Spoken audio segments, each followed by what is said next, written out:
Hello అండి. ఇవాళ మనము కొర్రలు మిల్లెట్స్తోని మురుకులు చేసుకుందామండి. రాగులు, జొన్నలు, పొట్టు మినపప్పు అండి. ఇది కొర్రలు అండి.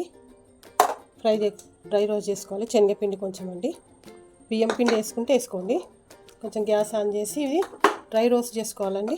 కొంచెం పెంక మీద అన్నీ కొంచెం మంచిగా ఫ్రై చేసుకోవాలి. మిక్సీ కన్నా పట్టించుకోండి, లేదంటే గిన్నె కన్నా వేసుకోండి.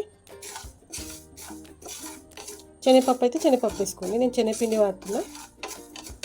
కొంచెం ఏంటంటే కొంచెం మన క్రిస్పీనెస్ వస్తుంది, స్మూత్గా ఉంటుంది శనగపిండి వేసుకుంటే. ఈ మధ్య బియ్యం ఎక్కువ తినొద్దు అంటున్నాను అండి. మిల్లెట్స్ అయితే కొంచెం బాగుంటుంది. వర్షాకాలం అయితే ఇప్పుడు ఏమైనా తినాలనిపిస్తుంది. ఇట్లా మురుకులు చేసుకుంటే పిల్లలకు స్నాక్స్ కూడా బాగుంటాయండి. కావాలంటే ఇంకా ఇలా పెసర్లు కూడా వేసుకోవచ్చండి. మీ ఇష్టం, మీకు ఏవి ఉంటే అవి వేసుకోండి. మిల్లెట్స్లలో సజ్జలు వేసుకోవచ్చు.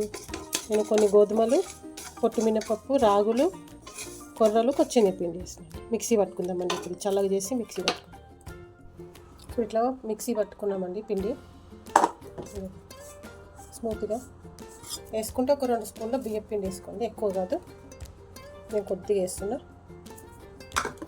సాల్ట్ అండి తగినంత. కారం వేసుకోవాలండి తగినంత. జీలకర్ర, ఓమ అండి, పసుపు, అన్నీ మిక్సీ చేసుకొని కొంచెం గోరెచ్చ నీళ్ళు పోసుకోవాలండి. గోరెచ్చ నీళ్ళు పోసుకుంటే అప్పుడు కొంచెం గుల్లగా వస్తాయండి. చూసుకుంటూ పోసుకోవాలండి. పిసికేసుకున్నామండి. మంచిగా బాగా పట్టుకోవాలండి. చపాతీ పిండి ఎట్లా వేసుకుంటాం అట్లా వేసుకోవాలండి. ఆయిల్ పెట్టుకున్నామండి. ఆయిల్ హీటెక్కిందేమో చూసుకొని మురుకుల గుట్టంలో పెట్టుకోవాలండి. ఇట్లా మురుకుల గుట్టంలో పెట్టుకోవాలి.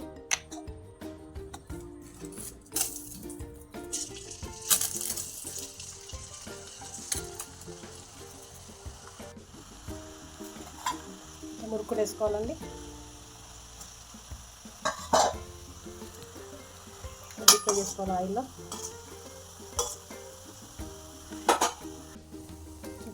బాగుస్తాయి, ట్రై చేయండి మీరు కూడా ఒకసారి. మిల్లెట్స్తో కదండి, హెల్తీనే కదండి. ఎప్పుడు ఒకటి ఇలాగ కాకుండా శనగపిండి, మినపప్పు అవి కామన్గా చేసుకుంటాం మేము.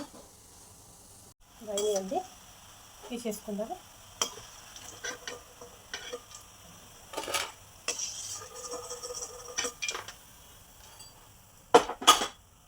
మిల్లెట్స్తో మురుకులు రెడీ అయిపోయినాయండి.